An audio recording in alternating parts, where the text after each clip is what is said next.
Maurice. I am Dr. Catherine Rice. I am chair of the DeKalb Cityhood Movement. Thank you for coming out today.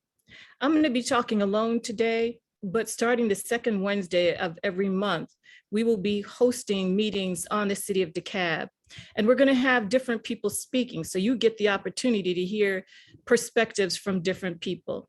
Today, you get to hear mine.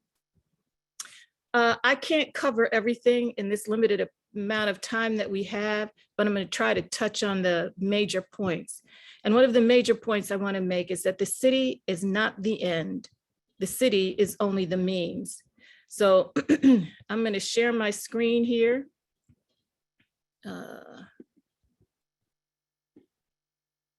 Okay.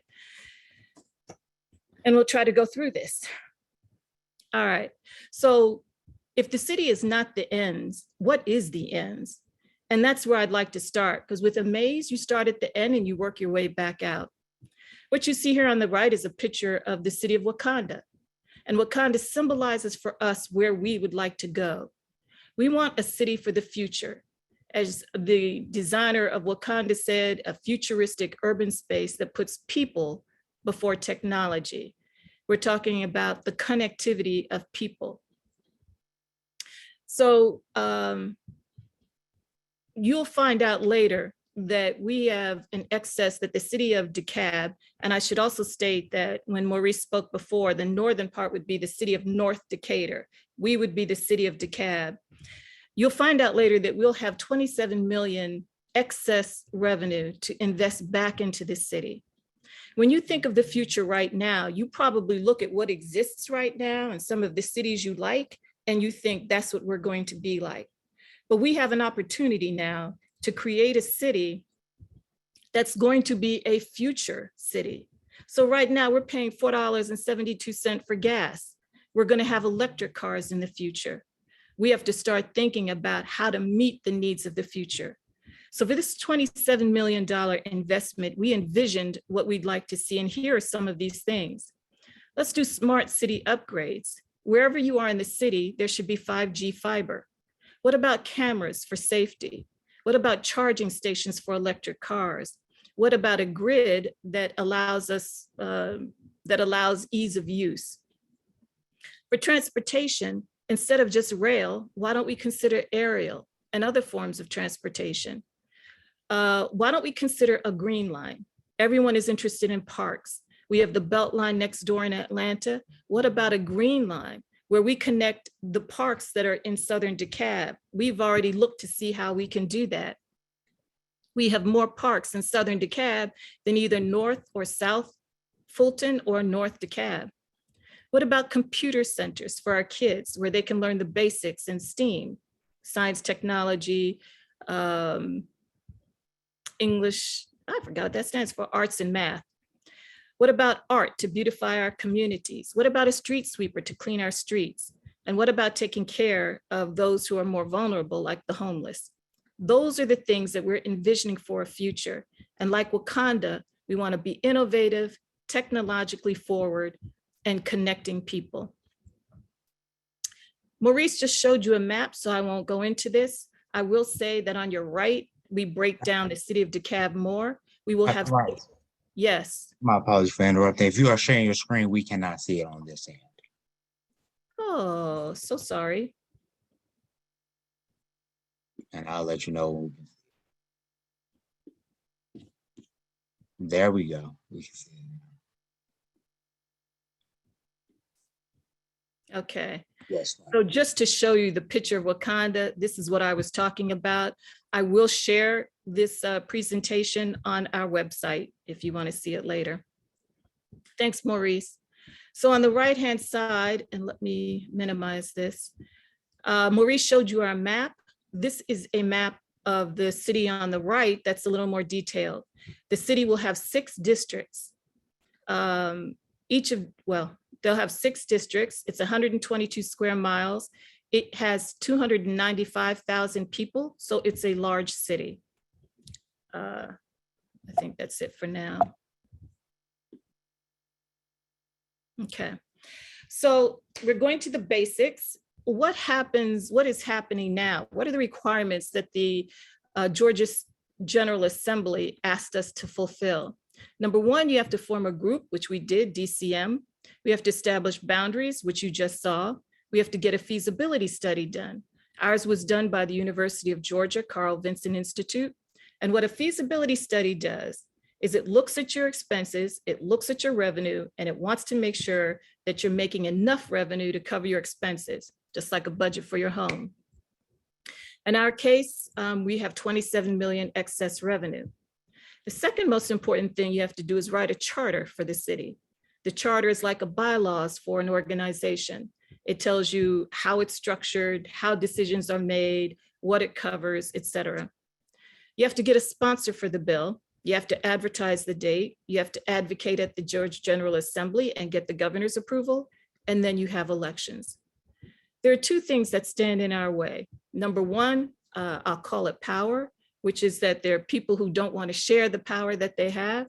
And then partisanship, which is that the Democrats are leery of the Republicans who changed the laws to enable cities to be formed more easily. And when cities form, it appeared to be a disadvantage to communities that were less advantaged. However, what I hope to show, what we hope to show through this presentation is that you can also use the city to do just the opposite, which is to advantage yourself. So now let's say that you approve the city. It's the day after. You're in bed, it appears nothing has changed, but yet three significant things have changed. Number one is you're at the table now. Most of us are part of unincorporated DeKalb. And what that means is that when these major topics, like you see up here, are mentioned, MARTA, SPLOST, EHOS, transportation, unified plan, whenever there's a major discussion, people in unincorporated DeKalb are not at the table. The presumption is that the county is representing our interests, but yet every city is asked because the county commissioners no longer have jurisdiction over those cities. So for example, well, let's go to number two. Your leaders are in the city when you form a city. So right now we have 7 commissioners at DeKalb County. Of those 7 commissioners, 4 do not live within the footprint of Southern DeKalb, despite the fact that we're quite large. Of the remaining 3, one of them doesn't believe that they are in Southern DeKalb. Of those remaining 2, one of them lives in Stonecrest. So we actually have one commissioner that lives within Southern DeKalb, or the proposed city of DeKalb.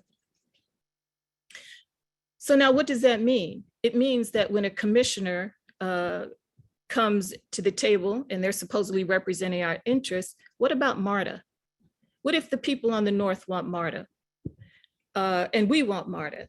So we've been paying 1 cent into MARTA since 1976, 1% of our tax, our sales tax.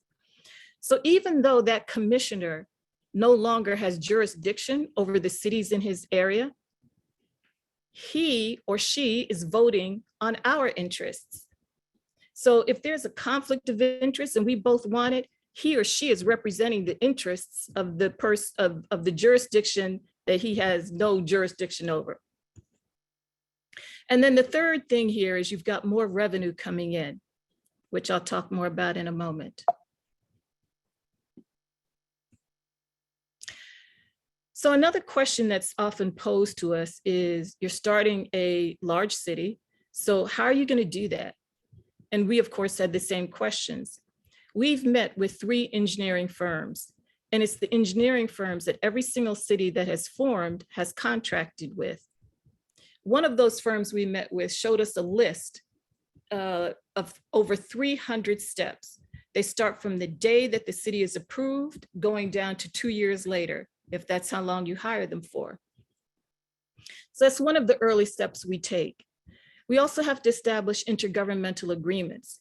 That's an agreement with DeKalb County. So for example, We're not initially taking on police. So do we want to have cars that say City of DeKalb? Where do we want the police to go? Those are details that need to be worked out. We need to hire staff. I think it's good if we hire people who have worked so that there's at DeKalb County so that there's some continuity, but you also want to have fresh faces. We have to get financial agreements in place because the city starts either January 1st or July 1st, but you don't pay your taxes until September, October, November. So you have to have a financing agreement that's in place until the money comes in. And then last but not least, we want to initiate our community area planning units, or what we call CAPUs for short. And that is our neighborhood involvement, one of the bedrocks of the city. So let's discuss these three services. There are three that we chose: planning and zoning, code enforcement, and parks and recreation. We chose these three because they're the most important to economic development. All the other services we're waiting on, or we won't take over. That includes police, fire, and water. Water we cannot take on because you can't put a block in the middle of the pipes and say, this is how much water is going to this area. That has to stay with the county by law. Fire we're not taking on. And police we're not taking on initially, because when we spoke to the other cities that took them on, they said they wished they had waited because they incurred extra expense from taking them on right away. Those three services will slide over like the electric slide from the county to the city. You will never pay twice for the same service. So whoever has that service, you'll pay that entity, either the county or the city. And the city has 2 years to add additional services. So our plan is to do a study on police. If it's wise for us to take it over, we will. If not, then we'll do an intergovernmental agreement. So the money, let's talk about the money, because we have 4 additional pots of revenue that we don't have as unincorporated DeKalb. First one is your insurance premium fees. Those are fees that you're currently paying, but you're paying them to the county, and the county is an administrative unit of the state. So the state does with that money what it wants, which is usually to distribute it throughout the state where it's needed. When we form a city, that money stays just with us. That's calculated to be $14.3 million. Franchise fees, second pot of revenue. Franchise fees are the fees that cities charge utility companies for the right of way to get to your house. Counties cannot charge franchise fees. We get an additional $23 million in franchise fees. Now, the utility company turns around and usually charges its customers 2 to 4% between. So if you have a $100 utility bill, then you're going to pay $102 or $104, depending upon how much they charge you. That money will be reinvested back into the city. Third pot of money, property taxes.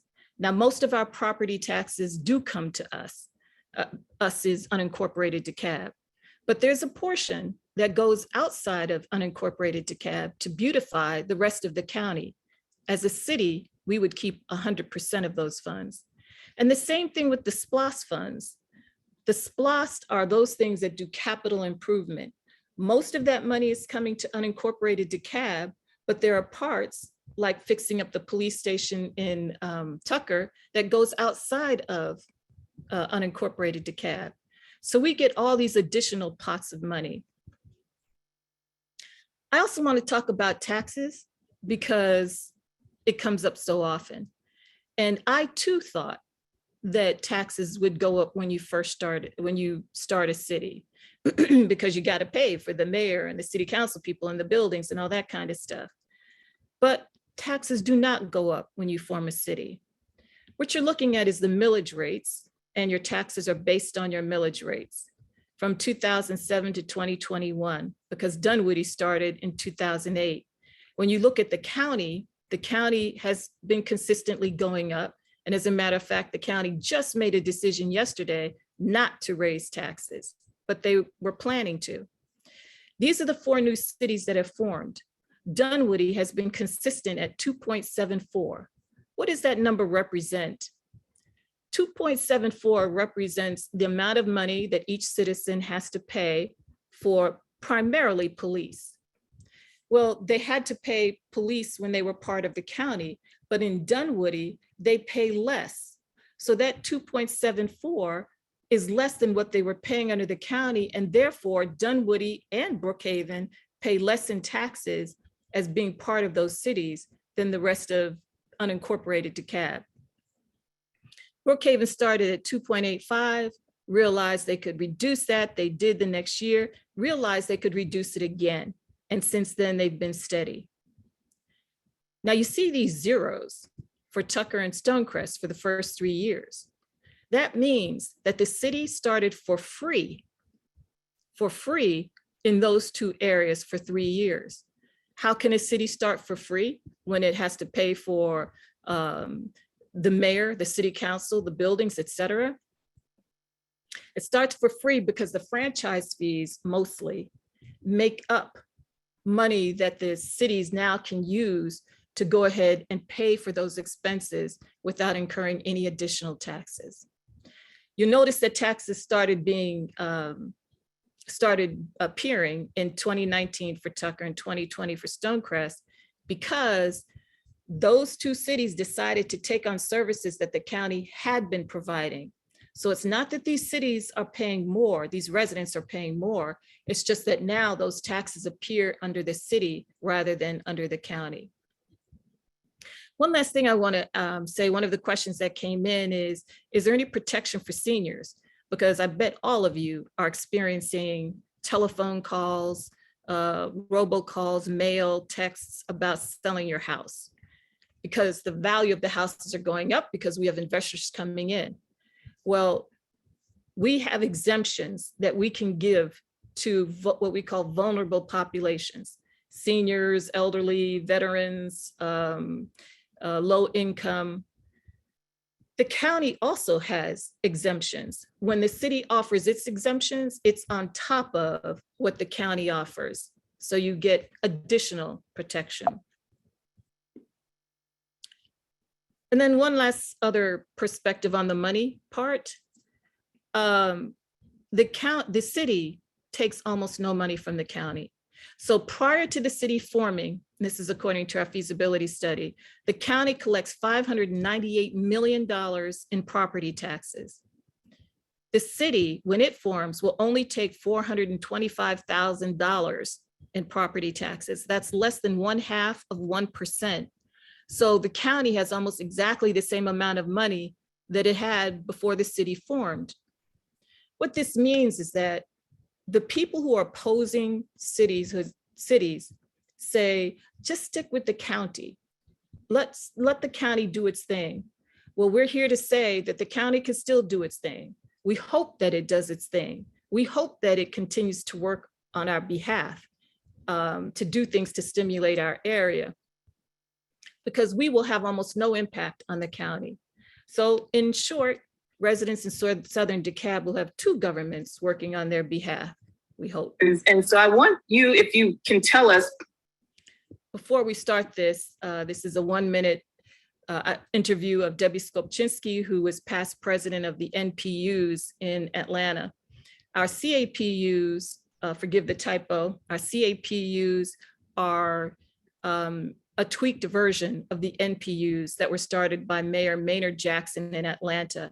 And they are a liaison, just like your homeowner association, between the city and the neighborhoods. They are staffed by the city, but they're controlled by the residents. And so I want you, if you can tell us, who generally comes to your meetings to report out from the city, or from actually everywhere? From the city, at each NPU meeting, representatives from the Atlanta Police Department, and we're fortunate in our NPU for it to be someone from the zone commands that attend, as well as the Atlanta Fire and Rescue. We have representatives from Public Works, from Watershed Management, from Atlanta 311. Fulton County often sends representatives from their community prosecutor group. And from time to time, they'll have programs that they want to share with us from the library, for example. And then we have either city council person does her best to attend our meetings, or someone from their staff would be present. So we have a full range of folks providing information to us. And those folks that you just mentioned often come to your monthly meetings, isn't that right? Yeah, that's correct. Folks, all I can say, I'm smiling even now as I watch this, is get ready. Because instead of you having to fight to get to the departments in the city, they come to you because it works for both. You get to find out what's happening in your government, and they get to find out what matters to you. Where do they need to send people? What do they need to fix? So this is a wonderful part. Nearing the end, economic development. This is one of my favorite things to talk about. We mentioned that there are 5 districts here. Well, those 5 districts got formed because each of those districts has its own culture and flavor. So though we're creating a big city, we are creating a city that builds on its separate identities. So here in the North, for example, District 1, it's an international community with international cuisine, international clothes, international flavor that will attract those type of businesses or build them. 2 is District 2, that's the East, CAPU East. It's got big homes, big cars, big lawns with big money. So lavish lifestyles, that's the kind of business that will be attracted there. District 3 here is North Central. It will probably be the economic and political center for the city of DeKalb. It is where Wesley Chapel Road is located, and a MARTA station was planned for there, or was discussed anyway. So that will probably be where the political capital, where City Hall will be located. Up here in District 5, this is the west part, and you see they're right next to Atlanta. That's Moreland Avenue right there. So it's a funky kind of area. It's a live, work, play area. It's got where the unique, chic boutiques are in that area. And that's the kind of development you're likely to see. District 4 is the central area right here. It will probably be the economic and cultural center for the city of DeKalb. That's where the South DeKalb Mall is, the gallery of South DeKalb, and the Porter Sanford Center. And then you have District 6 here, which is the South.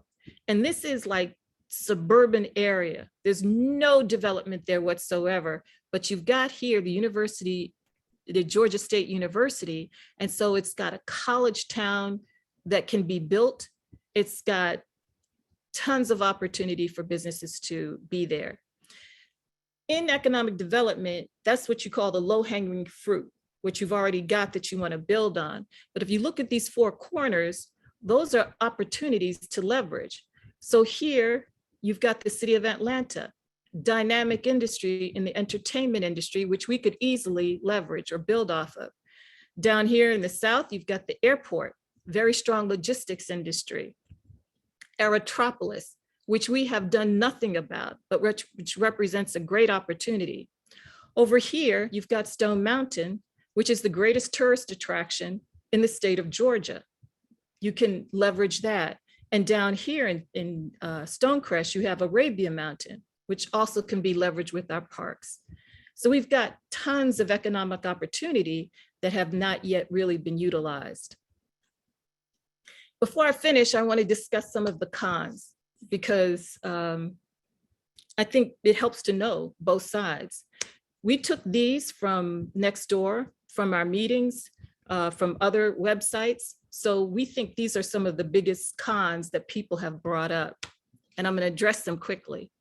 1, the proposed city is too big. We believe that with an area that is as undeveloped as ours is, that has as few businesses. I mean, I don't think we have a coffee shop in Southern DeKalb. Size is one of the city's greatest strengths, because you have to have enough resources to pour in to jumpstart the economy. Another issue. One way or another, I will be paying more dollars, whether you call them taxes or fees. Our answer, yes. But in doing it through fees, it's cheaper than doing it through taxes. And you cannot call the fees taxes, because when you go look up your taxes, you won't see them.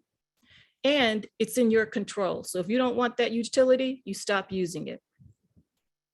Another thing, you didn't ask me about being in this city. Well, we tried. We had 142 meetings in 6 months when we first started. We were also on TV, radio, and the news, and we have been since then. Can't reach everyone. The feasibility study is old. Yes, but since the time that that study was done, which was in 2014, revenues have dramatically increased, especially because of this investor crisis, while the cost of the services have remained the same.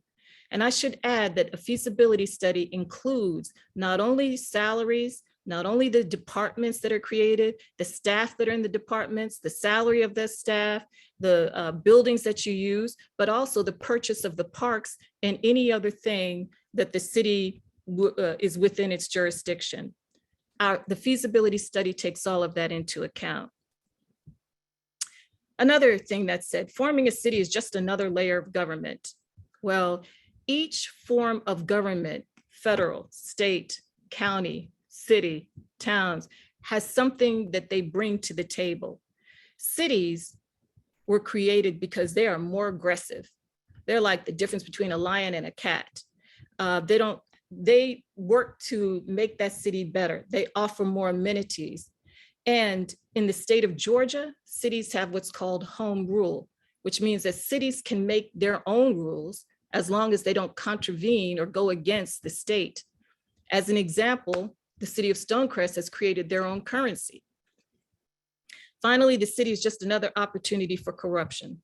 Well, corruption exists everywhere, but we have tried to mitigate that in our charter. That's why we created CAPUs, which are the community areas. We have term limits. So you're limited to 2 terms, after which you must go. You can come back, but now you've set up competition, because now you have to run against somebody else. And the people get to decide which one they want more. And then finally, we have external audits, which means that somebody on the outside is going to check the money. So what happens from here is that we're in this time period right now, July to September, where we're soliciting your support. That's why we're doing these town halls, because we want to educate, inform, and give you the opportunity to talk back and ask us questions. Then towards the end of the year, we'll try to get delegation support. We will get it. In January, the legislative session starts. We introduce the City of DeKalb bill. In February, we advocate for it. In March, hopefully, just like the cities in Cobb County did, we'll get the governor to sign. And then you, the residents, get to vote either in May or November, depending upon when the elections will be held. That finishes this presentation. I want to thank you for listening. If you want to ask questions that you don't get in today, you can always email us at info@cityofdekalbga.com. And this is our phone number and our website. I'm going to turn this back over to Maurice.